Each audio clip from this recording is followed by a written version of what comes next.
Hazrat Abdullah bin Masud radiyallahu anhu reports that the Prophet sallallahu alaihi wasallam performed a prayer.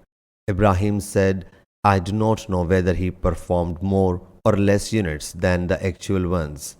When he sallallahu alaihi wasallam performed salutation, it was said, O Allah's Apostle sallallahu alaihi wasallam, has there come a new order for prayer? He sallallahu alaihi wasallam said, What's matter? The people said, You have performed such and such units of the prayer.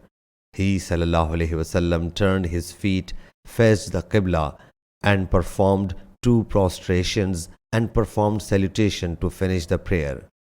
When he sallallahu alaihi wasallam turned his face to us, he said, If there had been any new order for prayer, I would have informed you, but I am a human being like you and forget like you.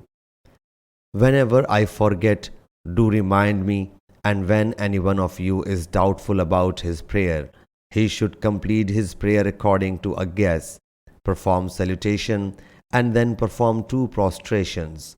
Sahih Bukhari, Hadith number 401.